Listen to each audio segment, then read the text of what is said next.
asalaamaaleykum sama gars yi c'est Omzo TV officiel technologien wolof nuyu naa leen ziar leen di leen jaajëfal bu baax a baax xaw na noo ko def vidéo nag tey nag ba tey rek dañuy ñëw andiwaat leen 3 astuces rek yu am solo yéen nga xamante ne si ne da ngeen di faral di utiliser iPhone ñu andi la si 3 astuces yu am solo 3 astuces yi nag bu la intéressé wéy nga seetaan vidéo bi début à la fin pour nga mën a comprendre 3 astuces yooyu yëpp yéen nga xamante ne si yaa yor fan di nga faral di soxla astuces yooyu. suñ première astuce mooy da ngay dugg boo duggee sa appareil photo nii parfois day am quelques photos yoo xamante ne da nga bëgg par exemple bu ñu sélectionné woon suñu photo yi nii sélectionné suñu photo yi nga ñëw fii trois tomes yi nii nga cliqué boo si cliqué nga avancé nii bon wala nga ñëw fii fi ngay partagé nii avancé nii ba fii ngay def enregistré dans fichier xool fi nga bëgg enregistré nga ñëw fii si logo bi nii xool fi nga enregistré nii cliquer ni ok nga def enregistré soo defee enregistré da ngay génn nga ñëwaat sa fichier fii par exemple ñëw fii suñu fichier nii ñu génn fan ngay ñëw exporté fii ngay ñëw par exemple achat bi ñu ngi si ak fan lañ enregistré woon suñu image fii cliquer foofu ñu cliquer fii dañuy gis image yi xamante ne si ne moom lañu fi enregistré woon léegi nga cliquer fii si kaw nga ñëw sélectionné image yi nga bëgg a copier seen arrière-plan ñoom ñëpp su lu gaaw léegi ñu cliquer foofu bu la neexee mën nga faa jënd ay image mooy fii ñu xamante ne si fi nga partage nga ñëw si droit comme nii à droite suuf nga ñëw fii si kaw supprimer l'arrière-plan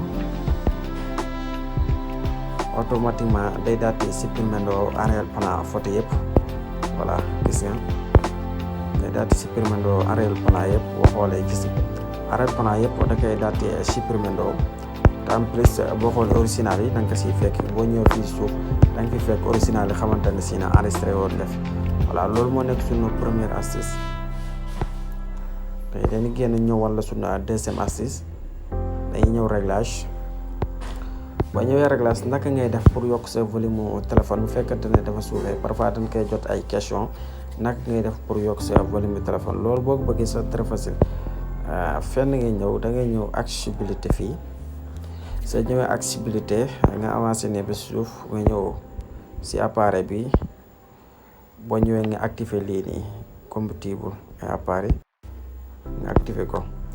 soo ko activé nga génnaat nga def arrière avancé nii ba si suuf nga ñëw fii audiovisuel boo ñëwee audiovisuel fii ngay ñëw adaptateur lecteur bi par défaut boo ñëw mën naa bañ a activé mais da nga koy activé si kaw fii lay nekk mais da nga koy indi fi texture bi après lii nii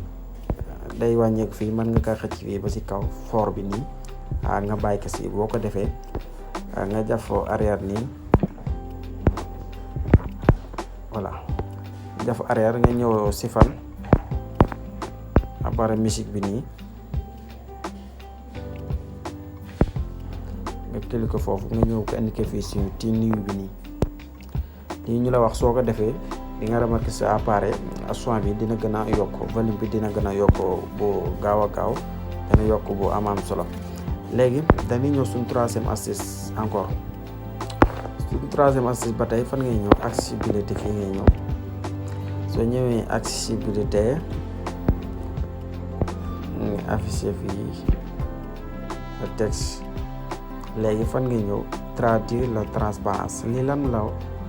ñu génn ñi walla soo xoolee lii nii dafa transparence ak fond écran bi ci def dafa transparence léegi yow nag lii boo ko bëggee parfois mën naa bañ a transparence day affiché bu baax a baax léegi boo bëggee mu transparence wala mu affiché bu baax fii ngay ñëw